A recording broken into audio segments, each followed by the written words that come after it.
अस्सलाम वालेकुम dear students, मैं हूँ आपका सब्जेक्ट टीचर मोहम्मद अजीम। आज हम लेसन नंबर 5 पढ़ेंगे। लेक्चर नंबर हमारा 6 है, जैसी करनी वैसी भरनी। ये सबक जो है ना ख्वाजा हसन निज़ामी दिल्ली के मशहूर इंशा परदाज यानी मज़मून निगार का लिखा हुआ है। दिल्ली की खालिस और पाकीज़ा ज़बान में उन्होंने हज़ारों मज़ामीन लिखे हैं। मकसद की बात को बहुत सादा मगर दिलचस्प अंदाज में बयान करते हैं। ये उनकी जो है ना मज़मून निगारी की खुसूसियात हैं। इबारत में जगह जगह चुलबुलापन होता है, यानी उसमें आपको एक सुरूर महसूस होता है। बातों ही बातों में इस्लाह अखलाक की तरफ इशारा कर जाते हैं, यानी उनकी बातों से जो है ना हमारे अखलाक को संवारने का भी जो है ना एक पहलू होता है उनकी बातों में। तो ये जो कहानी है उनकी किताब गदर दिल्ली के अफसाने से नकल की गई है। ये कहानी जो है ना ख्वाजा हसन निज़ामी ने हिंदुस्तान के आखिरी मुग़ल बादशाह बहादुर शाह ज़फ़र के एक मगरूर पोते मिर्ज़ा नसीर का इबरतनाक वाक़या बयान किया है इस कहानी में कि उसने जो है ना एक फ़कीर को गुलेल मारा, उसकी वजह से उसकी टांग टूट गई। फिर उस फ़कीर की जो है ना उसको बद्दुआ लगी। तो ये सारी चीज़ें जो है ना इसमें बयान की गई हैं। अब इस सबक से जो है ना हमें नसीहत, इस सबक से हासिल क्या मिलता है, इस सबक का मकसद क्या है। तो इस कहानी से जो है ना हमें जो मकसद मिलता है वो ये होता है कि जुल्म और बुराई का अंजाम हमेशा बुरा ही होता है।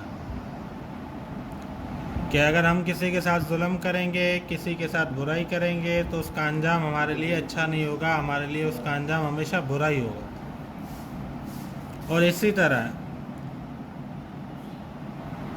इससे मालूम ये होता है कि जो लोग दूसरों के साथ हमदर्दी से पेश नहीं आते, इस कहानी का मकसद ये है। बाद में आप शहज़ादे का हाल जब पढ़ेंगे, उसके साथ जो है ना जैसा उसने किया था उसके साथ वैसा ही बुरा होगा। तो जो लोग दूसरों के साथ हमदर्दी से पेश नहीं आते और जुल्म करते हैं, उन्हें अपने जुल्म के नताज भुगतने पड़ते हैं। जुल्म का नतीजा जुल्म होता है, एहसान का बदला एहसान होता है।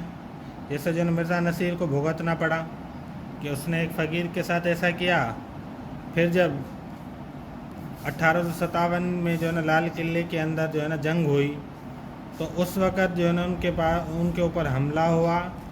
उस हमले में ये जो है ना छोटा शहज़ादा जो मिर्ज़ा नसीर मलिक था, जिसने फ़कीर की बात नहीं मानी थी और गुस्से में उसकी टांग पर गल्ला मारा था, और उसके साथ जो है ना इसका भी बुरा अंजाम हुआ। ये भी जो है ना घिसटता हुआ आखिर में जो है ना ये लोगों को के सामने भीख मांगता हुआ जो है ना देखा गया। अब हमें क्या काम करना है कि जो है ना इसके सवालात हैं।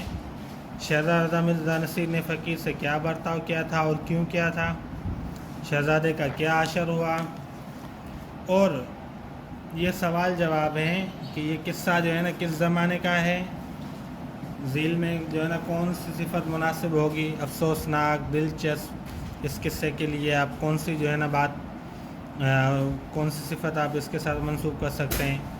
उसके बाद नंबर 3 पे है कि आप लुग़त में जो है ना इनके माना लिख कर देखकर जो है ना लिखेंगे, सफ़ाक की, हरारत की, मकीन की, यलगार की और दारोगिर की। और नंबर 4 पे हैं कि इन मुहावरों को आप जुमलों में इस्तेमाल करेंगे, जाम बहक होना। आगे ऊपर नज़र आ रहा है, कवायद नज़र आ रहे हैं कि हमने किया तो कौन सा गुनाह किया। अब इस जुमले में तो आया है, आपने पहले भी पढ़ा था कि तो हर्फ जज़ा है। इससे पहले हर्फ शर्त होना चाहिए, यानी कि एक लफ्ज़ होना चाहिए जो हर्फ हो, जो इस बात पर दलालत करे कि जो है ना ये क्या है, ये शर्त की जज़ा है।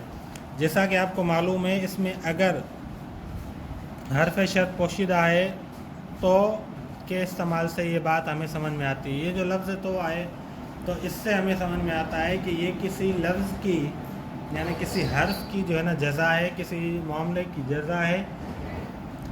اسی طرح کا جملہ ہے وہ آئے تو کام بن جائے، یعنی کہ وہ نہیں آیا تو کام نہیں بنا۔ تو یہ جو لفظ تو ہے یہ بتاتا ہے کہ اس کے آگے جو ہے نا ایک شرط گزر چکی ہے، وہ اس میں پوشیدہ ہے۔ بسا اوقات جو ہے نا چیزیں پوشیدہ ہوتی ہیں، وہ جملے سے معلوم ہوتی ہیں۔ اب آپ کیا کریں گے، ایسے 5 جملے اور بنائیں گے۔ تو آپ کا ہوم ورک ہو گیا یہ سوال جواب، اور جو ہے نا یہ قواعد میں سے اس کے 5 جملے بنائیں گے۔ انشاءاللہ جو ہے نا اگلے لیکچر میں جو ہے نا ہم اگلا سبق پڑھیں گے۔ السلام علیکم ورحمۃ اللہ وبرکاتہ۔